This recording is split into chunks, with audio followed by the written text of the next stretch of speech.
মানে ডক্টর আসিফ নজরুলকে বলা হচ্ছে ভারতের এজেন্ট। ডক্টর আসিফ নজরুল আবার বলছেন তারাই ভারতীয় স্ক্রিপ্ট বাস্তবায়ন করছেন, আপনাকে বলছে গণশত্রু। মানে আপনারা তো একসাথে কাজ করেছেন গণ অভ্যুত্থানের পক্ষে, গণ অভ্যুত্থানের আগে, তারপরে আসলে এই অবস্থায় গিয়ে পৌঁছালো কেন? একই দিনে আবার ডক্টর মোহাম্মদ ইউনূস তিনি ইউরোপীয় ইউনিয়নের ২৭টি দেশের রাষ্ট্রদূতের সাথে বৈঠক করেছেন এবং সেখানে আমরা দেখলাম যে ভিসা সেন্টার ভারত থেকে বা দিল্লি থেকে সরিয়ে ঢাকায় বা প্রতিবেশী অন্য দেশে নেবার জন্য তিনি আহ্বান জানাচ্ছেন, বাংলাদেশি স্টুডেন্টদের জন্য বিশেষ করে এই আহ্বান। মানে আমরা কি আসলে খুব আশাবাদী হতে পারছি না যে ভারতের সাথে ভিসা প্রক্রিয়া সহজতর হবে বা আগের মতো স্বাভাবিক হবে? সে বিষয়টি কি আমরা আশাবাদী হতে পারছি নাকি? সেই সুযোগ না, ভিসার ব্যাপারে ভারতীয় পররাষ্ট্র সচিব স্পষ্ট করে বলেছেন যে গত মাসে ওরা অলরেডি ভিসার সংখ্যা ডাবল করেছেন, এই মাসে আরো বাড়াবেন, আরো সামনের দিনগুলোতে বাড়বে, এটা উনি জানিয়েছেন। পর্যটন ভিসা সেটার আপডেট কি?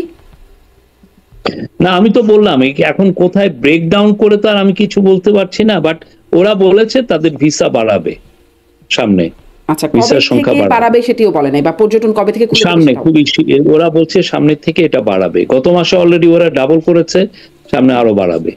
আচ্ছা, এবার একটু মানে আসি যে এই ভারতে যে গুজব গণমাধ্যমের কথা, যেটি আপনিও বারবার বলেছেন, আপনি বলেছেন industrial scale of miss information মানে ক্যাম্পেইন চলছে, সেরকমটি আপনি বলেছেন সেখানে, এবং সাথে সাথে আপনার বক্তব্যই শুনছিলাম শুধু ভারতীয় না, আন্তর্জাতিক আরও চীন, রাশিয়ার মিডিয়াতেও বাংলাদেশ সম্পর্কে নানান রকম অপতথ্য বা গুজবের জায়গাটি চলে আসছে। আমরা দেখেছি যুক্তরাজ্যের অল পার্লামেন্টারি গ্রুপ, সেখানে বলা হয়েছে 5ই আগস্টের পরে বেশি হত্যাকাণ্ড হয়েছে। আমাদের পররাষ্ট্র উপদেষ্টা মানে যুক্তরাজ্যের হাই কমিশনারকে ডেকে এই বিষয়ে জানিয়েছেনও। আমরা দেখেছি নির্বাচনের আগে, মানে যুক্তরাষ্ট্রের নির্বাচনের আগে ট্রাম্পের সে টুইট, বাংলাদেশে সংখ্যালঘুদের উপর বর্বরচিত অত্যাচার হামলা হচ্ছে, এরকম বক্তব্য এসেছে। মানে এই যে অপতথ্য বা যেটাকে আসলে আমরা স্বীকৃতি দিচ্ছি না, যে তথ্যগুলোকে, যেগুলোকে আমরা মিস ইনফরমেশন, ডিসইনফরমেশন বলছি, এগুলো এত ছড়িয়ে যাচ্ছে কেন?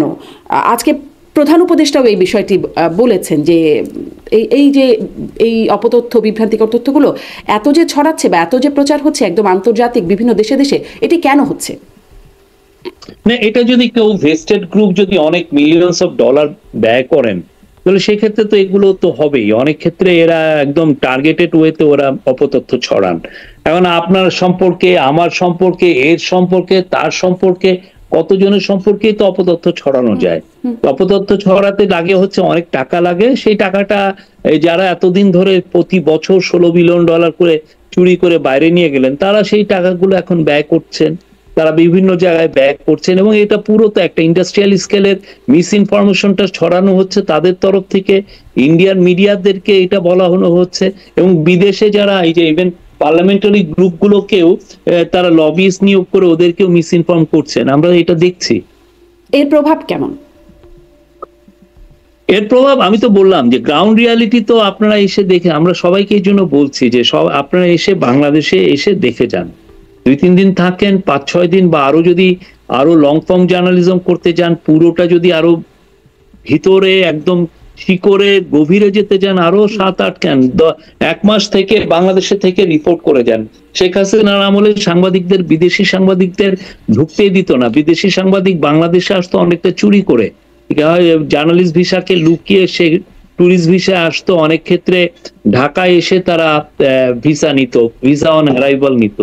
এইখানে আমরা ডেকে ডেকে বলছি যে আসেন, এসে বাংলাদেশটা দেখে যান কি হচ্ছে, you can see for yourself.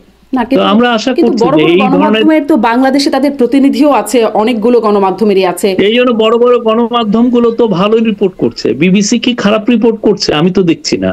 বা সিএনএন বা নিউ ইয়র্ক টাইমস, তারা তো এখানে আসছে, তাদের এখানে আছে। বা আমি এই ছিলাম এপি, বা ধরেন এপি বা রয়টার, তাদের তো অনেকেই ভালো রিপোর্ট করছেন, আমরা দেখছি তো। এখন যেটা হচ্ছে যে ইন্ডিয়ান মিডিয়া, তাদের অনেকের অনেক টাকা সত্ত্বেও, তাদের অনেকের অনেক টাকা আছে, কিন্তু তারা তো টাকাটা এখানে ব্যয় করবেন না, তারা ওইখান থেকে অপতথ্য ছড়াতে বেশি ব্যস্ত এখানে আসার চেয়ে।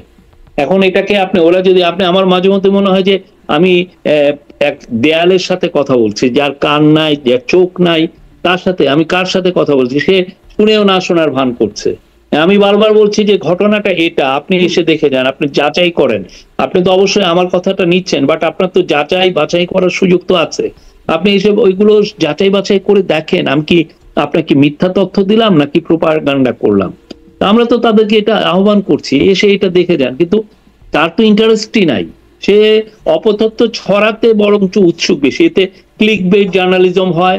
আজকে দেখেন একটা ওদের একটা কি এবিপি আনন্দে, আমি জানি না এটা ফেক কিনা, বাট আমি টিভিতে ইয়েতে দেখলাম, কি জন্য একটা ফেসবুকে দেখছি, আমি শিওর না এটা কিন্তু ফেক কিনা। অনেক সময় তো আবার মিম বানিয়ে অনেকে ছেড়ে দেন যে বাংলাদেশের থেকে নাকি 3 লক্ষ রিক্সা, ইলেকট্রিক রিক্সা ওই ইন্ডিয়ার দিকে যাচ্ছে। এই যে ফালতু নিউজ বা এগুলোও যে ওকে শেয়ার করছেন, মূল জিনিসটা আপনি একটা ক্লিক বেট করতে পারবেন, এখানে মানুষ বেশি ভিউ পাওয়া মানে হচ্ছে আপনি একটু বেশি ডলার পাওয়া, এই তো দেখছি। তাহলে আসলে এখন বাংলাদেশ কি করবে? বাংলাদেশকে এটি জাস্ট মানে কি বলে, ইগনোর করবে, কোনো ব্যবস্থা নেবে, প্রতিক্রিয়া দিবে, না কি করবে? মানে এটা নাকি চলতেই থাকবে এরকম? না, আমরা এগুলো যেগুলো অপতথ্য, যেগুলো সিরিয়াস রকমের, আমরা সবগুলোকেই আমরা জানাচ্ছি যে এটা মিথ্যা, এটা আমরা বলছি। আমরা ইন্ডিয়ান মিডিয়ার সাথে আমরা কথা বলছি, আমি নিজে কথা বলছি, আমার কলিগরা কথা বলছেন, বাংলাদেশের সিভিল সোসাইটির লোকজন কথা বলছেন, বাংলাদেশের অন্যান্য জার্নালিস্টরা কথা বলছেন, সবাই মিলে আমরা গ্রেটার এঙ্গেজমেন্টে যাচ্ছি। আমরা মনে করি যে গ্রেটার এঙ্গেজমেন্টে যে ধরনের মিস ইনফরমেশনের সুযোগটা তৈরি যেটা হচ্ছে, সেই সুযোগটা আর তৈরি হবে না। আমরা মনে করি যে এতে যেটা হবে যে একটা গ্রেটার ট্রান্সপারেন্সি হবে, বাংলাদেশের সোসাইটিকে বোঝাপড়ার একটা জায়গা তৈরি হবে। ওইটা হলে আমার মনে হয় যে এটা খুব দ্রুত চলে যাবে। যারা বাংলাদেশে আসছেন, আমি মনে করি গ্রাউন্ডের থেকে অপতথ্য ছড়ানোটা না, আপনি নিজে চোখে দেখে তো আর আপনি ডাহা মিথ্যা ছড়াবেন না। মানে আমি যেটি জিজ্ঞাসা করছিলাম যে এটির আসলে এই যে গুজব বা ডাহা মিথ্যা যেটা আমরা বলছি, সেটার আসলে প্রভাব কেমন, এই প্রশ্নটি করছিলাম। মানে এতে কি আমাদের সাথে বিভিন্ন দেশের বা আন্তর্জাতিকভাবে বাংলাদেশের অবস্থান, সেখানে কোনো রকম প্রভাব পড়ার জায়গা আছে, বা আন্তর্জাতিক সম্পর্কের ক্ষেত্রে কোনো রকম? না, এটা পুরো প্রভাব মোটেই পড়ছে না। আপনি আজকে যে ইউরোপিয়ান ইউনিয়ন ন্যাশনের যারা লিডিং অ্যাম্বাসেডার সবাই ছিলেন, সবাই তো এক বাক্যে বললেন তারা বাংলাদেশের এই গভর্নমেন্টকে সাপোর্ট করেন, স্ট্রংলি সাপোর্ট করেন, এই শব্দটা বলেছেন।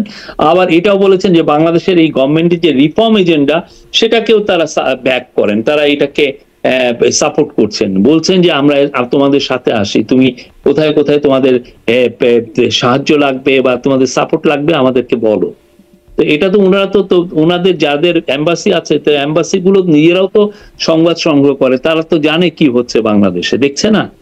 জি, তার মানে বাংলাদেশের মিডিয়াও তো ইন্ডিপেন্ডেন্ট, তো মিডিয়া যে নিউজ গুলো করছে তারা তো দেখছে যে কোথায় আসলে কি হচ্ছে। কেউ তো নিউজ লুকাচ্ছে না, আমরা কাউকে বলছি না যে ভাই এই নিউজটা চেপে যান, এটা করেন না। আমরা এই পর্যন্ত আমাদের কোন স্টেট মেশিনারি কেউ কাউকে ডেকে বলছে না ভাই এই নিউজটাকে বন্ধ করেন, এই নিউজটা করবেন না, এটা দেশের ভাবমূর্তি নয়, নাথিং। আমরা বলছি আপনারা you are most welcome, do whatever story you want to do. আচ্ছা, মানে সেই জায়গাটি একটু আশ্বস্ত হবার বা জানবার চেষ্টা করলাম যে বাংলাদেশের উপরে এই ইনফরমেশনগুলো, বা আপনি যেটি বলছেন industrial scale of miss information, সেটির আসলে প্রভাব, নেতিবাচক প্রভাব পড়বে কিনা। আমি একটু মানে এই মিস ইনফরমেশন, বিভ্রান্তি বা গুজব, অপতথ্য যেভাবেই বলি, সেগুলো কি আসলে শুধুই গুজব? মানে কোথা থেকে এই বিষয়গুলো আসছে? বাংলাদেশ যেমন হিন্দু বৌদ্ধ খ্রিস্টান ঐক্য পরিষদ, আপনি দেখেছেন যে তাদের যে রিপোর্ট, তারা বলছে অগাস্টেই 2010টি সাম্প্রদায়িক সহিংসতার ঘটনা ঘটেছে, 9 জন নিহত হয়েছেন, 4 জন ধর্ষণ বা গণধর্ষণের শিকার হয়েছেন, এর মধ্যে 1 জন বাক প্রতিবন্ধী। 69টি উপাসনালয়ে হামলা ভাঙচুর অগ্নিসংযোগ হয়েছে, 915টি বাড়িঘরে হামলা ভাঙচুর লুটপাট, 953টি ব্যবসা প্রতিষ্ঠান, এরকম একটা তথ্য তারা দিচ্ছে। যে মানে আসলে কি সব আমরা এগুলোকে কি আমরা আমলে নিচ্ছি, এই বিষয়গুলো তারা যে তথ্যটা উপস্থাপন করছে? ওরা যেটা, যেমন ধরেন ওদের একটা এই তথ্যের একটা বড় অংশ হচ্ছে যে 9 জন মৃত্যুর কথা বলেছে। তো এই 9 জনের মৃত্যুকে নিয়ে আমরা বাংলাদেশের যে নেত্র নিউজ, আপনারা জানেন নেত্র নিউজ খুবই একটা সেকুলার একটা প্রতিষ্ঠান, এটা লেড বাই সুইডেনে আছেন তসনিম খলিল আছেন, তারা এটার উপর ইনভেস্টিগেশন করেছেন। ইনভেস্টিগেশন করে দেখেছেন যে পুরো যে মৃত্যুগুলো দেখানো হচ্ছে সেগুলোর পিছনে আসলে রিলিজিয়াস মোটিভেশন ছিল না, যে আমি আপনাকে খুন করছি বিকজ আপনি হিন্দু, সেটা তো না। যেটা হচ্ছে যে অনেক ক্ষেত্রে এই কেসগুলো হয়েছে পার্সোনাল কোনো কারণে মারামারি হয়েছে, অনেক ক্ষেত্রে যেটা হয়েছে যে আপনার কোনো ক্ল্যাশে কেউ মারা গেছেন, অনেকে আবার 5 তারিখে না 4 তারিখেও মারা গেছেন, তো অনেকে এর মধ্যে আবার বিএনপি কর্মীও আছেন। তো এই যে ওনারা যে রিপোর্ট গুলো করছেন, পুরো জিনিসটা উনি যে মারা গেছে তার নাম নিয়ে ওনারা দিয়ে দিচ্ছেন।